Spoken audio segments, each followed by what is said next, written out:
Hello friends and students, आज हम doctrine of privity of contract पर चर्चा करेंगे, जिसको हिंदी में संविदा संबंध का सिद्धांत कहते हैं या संविदा की निजता का सिद्धांत कहते हैं।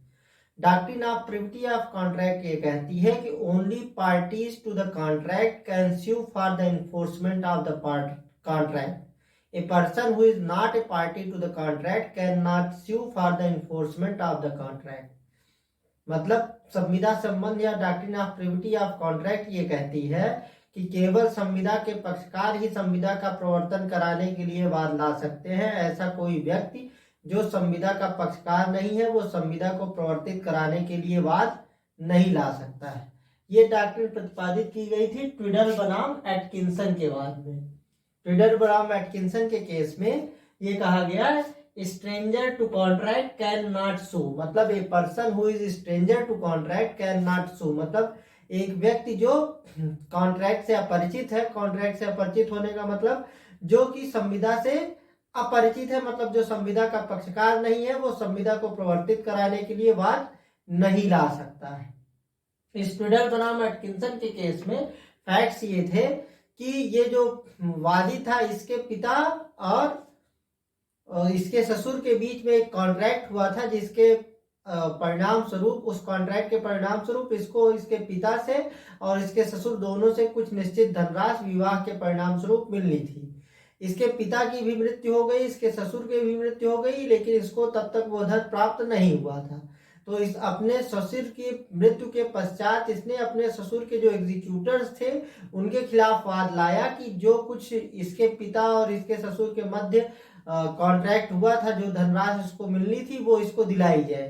कोर्ट ने इसको वो धनराशि देने से मना कर दिया। ये कहा कि ट्विडल बनाम एटकिंसन में कि ये संविदा का पक्षकार नहीं था, इसलिए ये संविदा को प्रवर्तित नहीं करा सकता था। संविदा इसके पिता और इसके ससुर के मध्य थी और ये संविदा का पक्षकार नहीं था, इसलिए ये संविदा को प्रवर्तित नहीं करा सकता है। ये तो इंग्लिश लॉ की स्थिति हो गई। इंडियन लॉ की स्थिति देखते हैं तो इंडियन लॉ में जमुना दास बनाम राम अवतार के केस में प्रिवी काउंसिल ने ये जो doctrine of privity of contract है इसको इंडिया में भी अप्लाई कर दिया। मतलब जमुना दास बनाम राम अवतार के केस में ये कहा गया कि भारत में भी ऐसा व्यक्ति जो संविदा का पक्षकार नहीं है वो संविदा को प्रवर्तित कराने के लिए वाद नहीं ला सकता है। लेकिन ये जो doctrine of privity of contract है ये एक एब्सोल्यूट डॉक्ट्रिन नहीं है, इसके कुछ एक्सेप्शंस हैं। पहला एक्सेप्शन है ट्रस्ट एंड फैमिली अरेंजमेंट। इस पे एक केस है MC Chacko versus State Bank of Travancore. MC Chacko versus State Bank of Travancore के केस में ये कहा गया कि अगर कोई ट्रस्ट है या कोई फैमिली अरेंजमेंट है तो उसमें जो बेनिफिशियरी है वो उस बेनिफिट को रिसीव करने के लिए वाद ला सकता है, भले ही वो उस कॉन्ट्रैक्ट का पक्षकार ना हो। तो ट्रस्ट और फैमिली अरेंजमेंट्स में जो बेनिफिशियरी है वो वाद ला सकता है, भले ही वो संविदा का पक्षकार ना हो। ये एक एक्सेप्शन है doctrine of privity of contract का। दूसरा है चार्ज। चार्ज का मतलब हिंदी है भार। तो ये कहता है कि अगर किसी संविदा में किसी स्पेसिफिक प्रॉपर्टी में किसी व्यक्ति के पक्ष में किसी भार का सृजन कर दिया जाता है तो वह व्यक्ति उस संविदा को प्रवर्तित कराने के लिए वाद ला सकता है, भले ही वो उसका पक्षकार ना हो। इसमें एक केस है ख्वाजा मोहम्मद खान वर्सेस हुसैनी बेगम।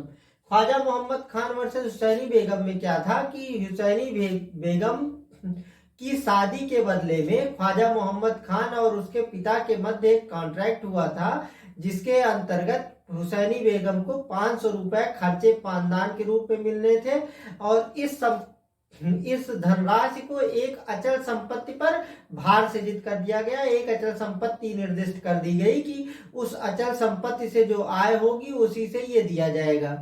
कुछ समय पश्चात इनके पति और हुसैनी बेगम के पति और इनमें डिफरेंसेस अराइज हो गए, तो ये दोनों अलग रहने लगे। तो ख्वाजा मोहम्मद खान ने इनको देना बंद कर दिया। तो इन्होंने इसको इन्फोर्स कराने के लिए जब वाद लाया तो ये कहा गया कि चूंकि अचल संपत्ति में भार का सृजन कर दिया गया था इनके पक्ष में, तो उस अचल संपत्ति से जो भी धनराशि वसूली योग्य है वो ये वसूल सकती है, भले ही ये संविदा के पक्षकार ना हो। तीसरा है एक्नॉलेजमेंट एंड स्टॉपेल।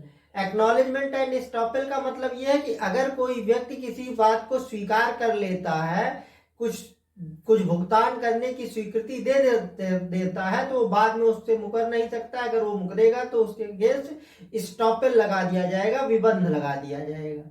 इसमें एक केस है फिरोज बिहारी दत्ता वर्सेस मान गोविंद पंडा। इसमें क्या था, इसमें एक किराएदार और उप किराएदार के मध्य एक संविदा हुई, जिसके अंतर्गत उप किराएदार ने ये जिम्मेदारी ली कि वो समय समय पर किराए का भुगतान कर देगा, और एक बार उसने किराए का भुगतान किया भी। बाद में जब उसने किराए का भुगतान नहीं किया तो ये कहा गया कि जो मकान मालिक है वो इसके अगेंस्ट वाद ला सकता है, क्योंकि इसने अभिस्वीकृति दी हुई थी कि वो इसका भुगतान करेगा।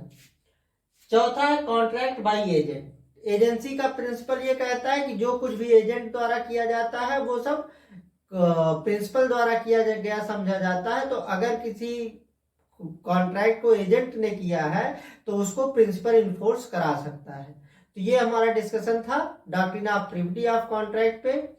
ये आपको कैसा लगा कमेंट करके बताइए।